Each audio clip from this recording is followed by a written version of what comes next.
Meu nome é Vanessa, tenho 36 anos, e nos últimos tempos tenho vivido como um fantasma dentro da minha própria casa. Sempre achei que amar e cuidar da família era o suficiente para ser valorizada, mas aprendi da pior forma que isso nem sempre acontece. Conheci o Márcio quando tinha 22 anos e ainda fazia planos de abrir meu próprio salão. Eu cortava cabelo em casa, atendia as vizinhas e sonhava alto, mas ele dizia que mulher que se expunha demais acabava sozinha. No começo, confundi controle com cuidado. Ele me dizia que queria me proteger, que sonhava com uma família tradicional, com a mulher em casa e o homem provedor. Parecia bonito. Só depois descobri que, para ele, prover era mandar e desmerecer. Casamos rápido. Logo engravidei do Lucas, nosso único filho. Eu queria voltar a trabalhar depois da licença, mas ele insistia que filho criado por mãe ausente vira marginal. Acabei cedendo. Larguei os cortes e passei a viver só para casa. No início, ainda achava que estava fazendo certo. Mas o tempo passou e o que era cuidado virou cobrança. Se eu descansava à tarde, ele dizia que eu era preguiçosa. Se a comida atrasava, perguntava o que você fez o dia inteiro. Quando pedi um cartão para fazer mercado, ele riu na minha cara. Cartão? Você nem trabalha. Passei a anotar gastos em caderninho e andar com moedas na bolsa para tentar controlar o pouco que ele deixava comigo. Com o tempo, percebi que ele trocava mais de emprego do que de roupa. Sempre tinha uma desculpa. O chefe era um idiota, ninguém respeita trabalhador honesto, não sou cachorro para aguentar humilhação. Enquanto isso, as contas se acumulavam. Luz atrasada, gás cortado, o leite do Lucas comprado fiado na mercearia. Perguntar sobre isso virava briga. Márcio sempre dizia que eu era ingrata, que se não fosse ele, eu nem estaria viva. Para aliviar, comecei a fazer faxina algumas vezes por semana na casa da Dona Lourdes, uma vizinha idosa que me pagava com o que podia. Escondi isso dele por meses. Usava o dinheiro para fruta, pão e até caderno pro Lucas. Mas um dia ele descobriu. Veio para cima de mim gritando, dizendo que eu estava envergonhando ele, que mulher dele não limpava a sujeira dos outros. Me xingou na frente do nosso filho. Nunca esqueci o olhar do Lucas naquele dia. Triste, assustado, confuso. A partir dali, tudo piorou. Márcio começou a sair mais, voltava bêbado, falava alto, me ignorava. Quando estava em casa, reclamava de tudo, da comida, da TV, da minha cara. Eu dormia com medo e acordava em silêncio. Pedi ajuda para minha irmã, mas ela disse que casamento é assim mesmo. Uma vez pensei em ir embora, mas não tinha para onde. Ninguém parecia ver o que eu vivia. Nem eu mesma, até aquele aviso chegar. Era uma terça-feira, 8 da manhã, quando o interfone tocou. Desci já com o coração apertado. O carteiro me entregou um envelope pardo, sério, com o nome da imobiliária. Ao abrir, minhas mãos começaram a suar. Era um aviso oficial de despejo por falta de pagamento de 3 meses. Eu já desconfiava, pois o dono do imóvel não me respondia havia semanas, mas ver aquilo no papel foi um soco no estômago. A sensação era de desespero, vergonha e culpa misturadas. Subi cambaleando. Encontrei Márcio no sofá, deitado, assistindo TV e comendo pão com presunto. Entrei devagar, sentei ao lado e mostrei o aviso. Márcio, a gente vai ser despejado. Ele olhou, deu de ombros e respondeu. E eu tenho culpa se o mundo tá caro? Mas são 3 meses. Eu posso tentar falar com a Dona Lourdes, vender uns bolos, qualquer coisa. Bolo? Você quer pagar aluguel com bolo agora? Se manca, Vanessa. Você vive num mundo de fantasia. Insisti, tentando manter a calma. Eu só quero ajudar, mesmo que com pouco.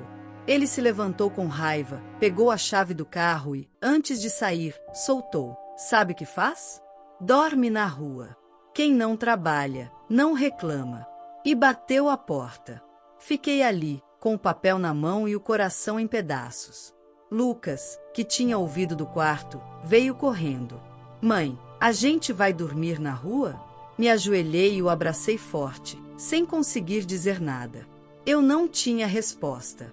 Minutos depois, ouvi uma batida leve na porta. Era o carteiro de antes. Estava constrangido, com o boné na mão. Desculpa, Dona Vanessa. Eu ouvi o que ele falou. Sei que não é da minha conta, mas eu conheço um lugar que pode ajudar. É um projeto do bairro. Já ajudei uma vizinha minha que passou por algo parecido. Me senti envergonhada, mas ao mesmo tempo, aliviada. Ele tirou um cartão do bolso, amassado e meio apagado. Fala com a Zuleide. Ela é brava, mas ajuda de verdade. Fechei a porta devagar. Sentei no sofá com o Lucas dormindo no colo e o cartão na mão. O nome Projeto Recomeçar ficou martelando na minha cabeça. Naquela noite, enquanto Márcio dormia roncando e o ventilador girava com o som alto da TV, fiquei sentada olhando aquele papel como se fosse uma chave. Eu ainda não sabia o que fazer, nem se teria coragem. Mas pela primeira vez em anos, considerei a possibilidade de pedir ajuda. Não por mim, mas por tudo que eu ainda podia reconstruir. Naquela manhã, mesmo com o estômago vazio e o coração apertado, me levantei com algo diferente dentro de mim. A imagem do cartão Projeto Recomeçar ainda estava gravada na minha cabeça. Tinha passado a noite olhando para ele, pensando se teria coragem de ir. Me sentia fraca, mas era por isso mesmo que precisava tentar. Eu não podia continuar mendigando dignidade dentro da minha própria casa. Deixei o Lucas na escola e fui caminhando até o endereço anotado atrás do cartão. Era uma casa simples, com portão verde desbotado e uma placa pequena dizendo Projeto Recomeçar. Fiquei alguns minutos parada do outro lado da rua, observando. Pensei em desistir. Me perguntei se estava exagerando, se talvez o problema fosse comigo. Mas quando lembrei do Márcio dizendo durma na rua, minhas pernas se moveram sozinhas até o portão. Toquei a campainha com os dedos trêmulos. Uma mulher alta, de semblante firme e olhos atentos, atendeu. Zuleide? Perguntei. Ela assentiu. Me falaram que aqui ajudam mulheres. Minha voz falhou. Ela apenas abriu o portão e disse, entra. O tom era direto, mas não ríspido. Havia algo naquele olhar que me passava segurança. Segui em silêncio, com as mãos apertadas no bolso. O interior da casa era acolhedor, com cartazes de autoestima colados nas paredes e um cheiro de café recém-passado no ar. Algumas mulheres conversavam num canto, outras brincavam com crianças pequenas sobre um tapete colorido. Zuleide me levou até uma salinha com 2 cadeiras e uma mesa de madeira. Sentei. Respirei fundo e comecei a contar minha história. Contei sobre o Márcio, as humilhações, o controle, o aluguel atrasado, o despejo. Ela escutou tudo sem interromper, só balançava a cabeça de vez em quando, como quem já ouviu aquilo outras vezes. Quando terminei, ela respirou fundo e me olhou nos olhos. Vanessa, você não é a única. E não é louca, fraca ou exagerada. Você está vivendo uma violência silenciosa, mas ainda assim violenta. Agora é hora de decidir, continuar sobrevivendo ou começar a viver de verdade. Aquilo me desmontou. Me desmanchei em lágrimas. Não era pena, era a verdade. Ela me explicou como o projeto funcionava, atendimento psicológico, orientação jurídica, cursos de capacitação, rede de apoio. Me cadastrou ali mesmo, e ainda me deu um kit básico com sabonete, escova de dente e um vale de alimentos. Antes de eu sair, uma moça de cabelo cacheado se aproximou e me entregou um folheto. No sábado, vamos ter uma feirinha solidária com produtos feitos por nós. Se você souber fazer algo, pode participar. É ótimo para começar a se sentir útil de novo. Sorri sem jeito. Eu fazia bolos. Antes de casar. Ela respondeu com entusiasmo. Então traz seus bolos. Doce também é resistência, Vanessa. Voltei para casa com os olhos inchados, mas com o peito mais leve. Esperei o Márcio sair e fui até o fundo do armário onde estavam minhas formas velhas, esquecidas há anos. Limpei tudo. Fiz um bolo de fubá com goiabada. A primeira fornada queimou um pouco, mas a segunda saiu perfeita. Lucas foi o primeiro a provar. Mãe, você devia vender isso. É melhor que o da cantina. Aquilo me arrancou um sorriso que fazia tempo que eu não dava. No sábado, fui cedo para a feira. Montei uma mesinha tímida, com apenas 5 bolos cortados em pedaços. Usei guardanapos de casa, improvisados como embalagem. As outras mulheres me ajudaram, algumas cederam bandejas. Antes mesmo de terminar de arrumar, uma mãe comprou 2 pedaços. Depois outra. E outra. Em menos de 2 horas, não sobrou nada. Voltei para casa com R$ 50 no bolso e uma alegria que eu já nem sabia mais que existia. Naquela noite, guardei o dinheiro com cuidado dentro de um caderno. Quando Márcio viu, perguntou: "Tá fazendo o que com isso aí?" "Vendi bolo", respondi, com firmeza. Ele riu. "Ah, ótimo! Vai sustentar a casa agora com fubá?" "Se toca, Vanessa. Isso é esmola." Ignorei. Pela primeira vez, não precisei da aprovação dele para seguir. No domingo, comprei mais ingredientes e fiz novos bolos. Criei um perfil no Instagram com a ajuda da filha da Dona Lourdes, Bolos da Vanessa. Simples, direto. Em 2 dias, recebi 3 pedidos de vizinhas. Entreguei tudo a pé, com Lucas me acompanhando de mochilinha nas costas. Eu estava cansada, mas viva. Me sentia parte do mundo de novo. Na terça, Zuleide me ligou. "Vanessa, indiquei você para uma escola que está procurando fornecedoras locais. Eles fazem reunião com pais no sábado e querem alguém para levar doces. Você topa?" "Topo. Claro." Respondi com a voz trêmula. Passei a semana em função disso. Fiz testes, comprei papel colorido para embalar, criei etiquetas com meu nome. Lucas me ajudava a colar, a separar. Ele dizia: "A gente tá montando nossa empresa, né, mãe?"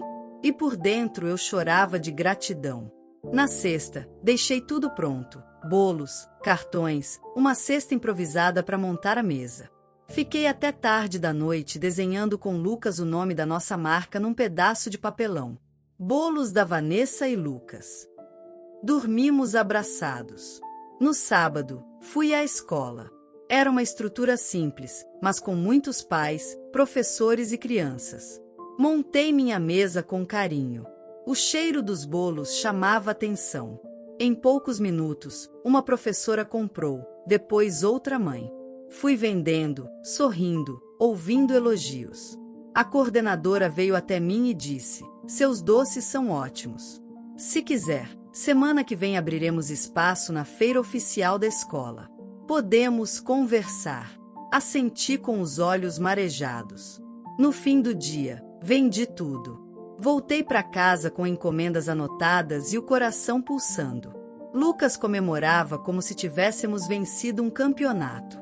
Mas a euforia logo seria interrompida.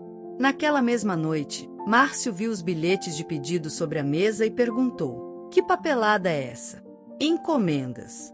Foi tudo muito bem na escola. Ele pegou os papéis, amassou um, jogou no chão. "Você acha que é quem? Empresária agora?" "Não tô fazendo nada errado, Márcio. Tá querendo aparecer. É isso. Vai se queimar."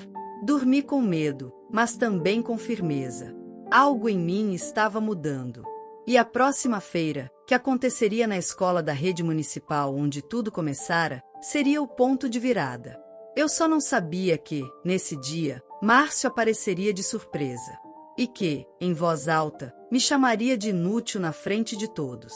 Só não contava que o carteiro estivesse lá. E que ele fosse a pessoa que quebraria esse ciclo de uma vez por todas.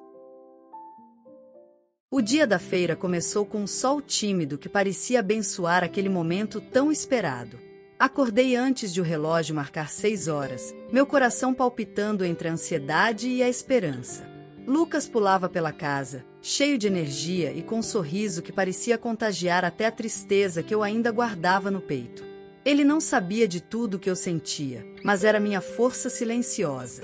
Juntos, preparamos a mesa. Cada bolo, cuidadosamente embalado, parecia conter um pouco da minha alma, da minha luta para renascer. Enquanto organizava os doces, eu sentia o olhar atento de algumas mães que chegavam, trocando palavras de incentivo e surpresa ao ver a qualidade dos produtos. Meu sorriso era tímido, quase desconfiado. Será que realmente tinha chegado o momento de virar a página? Os primeiros pedaços foram vendidos rapidamente. O cheiro doce e o sabor feito com carinho conquistavam corações e paladares. A cada obrigada e que delícia que eu ouvia, um peso enorme se dissipava do meu peito. As crianças riam correndo em volta, enquanto alguns pais se aproximavam para saber mais sobre o bolos da Vanessa. Eu respondia, sentindo uma confiança crescer de dentro para fora. Então, o silêncio que eu jamais esperava tomou conta do ambiente. Uma voz dura e alta rompeu a tranquilidade. Essa inútil me fez largar tudo. Meu corpo congelou, e o rosto de Márcio apareceu entre a multidão, vermelho de raiva, apontando para mim. A multidão se calou. Todos os olhares se fixaram em mim, como se eu fosse uma peça de teatro exposta no palco. O peso da humilhação era sufocante. Por um instante, pensei em fugir, esconder meu rosto e desaparecer. Mas, naquele momento, o carteiro, que eu já não esperava ver ali, aproximou-se. Em suas mãos, um celular discreto e um olhar decidido. Sem alarde, ele acionou a gravação. No vídeo, Márcio me mandava dormir na rua, gritava palavras duras e cruéis. O silêncio se tornou ainda mais pesado. O público assistia, incrédulo, à prova da dor que eu carregava. A reação foi imediata. Murmúrios de surpresa, indignação e apoio começaram a crescer entre as pessoas. Aquele vídeo não só denunciava a violência que eu sofria, como também revelava a força de quem se recusa a silenciar. O chefe de Márcio, que participava da festa da empresa, aproximou-se. Seu olhar sério, cortante, fixou-se no marido. Isso é inadmissível. Na minha equipe, não há espaço para esse tipo de comportamento. E, com voz firme, ele pronunciou a palavra que mudaria minha vida. Você está demitido. Vi o rosto de Márcio perder toda a cor, seus olhos arregalados de surpresa e raiva contida. Eu me senti menor e, ao mesmo tempo, gigante. A humilhação pública dele foi o preço que ele pagaria por anos de sofrimento imposto a mim. Logo, o chefe se virou para mim e disse, com um sorriso encorajador: Vanessa, seu trabalho é excelente. Queremos que continue fornecendo para nossos eventos. Seu talento merece ser valorizado. Aquelas palavras foram mais do que um reconhecimento, foram um renascimento. Nos meses seguintes, com o apoio do projeto Recomeçar, de Zuleide e das mulheres que conheci lá, abri uma confeitaria pequena, mas cheia de vida, no bairro onde cresci. Lucas, meu filho, cresceu sendo meu maior parceiro, aprendendo que a dignidade e a coragem são os melhores ingredientes para uma vida feliz. Cada bolo vendido era uma conquista, cada elogio, um tijolo na reconstrução da minha autoestima. Lembro-me das noites em claro preparando encomendas, das manhãs acordando cedo para ir à feira, dos sorrisos dos clientes e da sensação de que, finalmente, eu era dona do meu destino. A cada dia, me fortalecia mais e mais. E o melhor de tudo, sabia que ajudava outras mulheres a encontrarem a força que um dia eu tive medo de ter. Hoje, olhando para trás, vejo que aquele dia na feira foi um divisor de águas. A humilhação pública que parecia o fim foi, na verdade, o começo da minha liberdade. Sou mulher, mãe e empresária. Sou prova viva de que mesmo nas piores tempestades, é possível encontrar um caminho para a luz. E assim, com o coração renovado e os sonhos de pé, sigo caminhando, pronta para enfrentar o que vier, sabendo que ninguém tem o direito de me fazer sentir menos do que eu sou. A história de hoje chegou ao fim. E se você quiser mudar a sua história através de deliciosos brigadeiros gourmets, os tornando sua fonte de renda extra, ou até mesmo principal, adquira agora seu livro digital, que chegará no seu e-mail com mais de 80 receitas de brigadeiros por um preço ridiculamente barato. Você ainda ganha bônus sensacionais como planilha mágica de precificação, receitas bônus de outros doces e muito mais.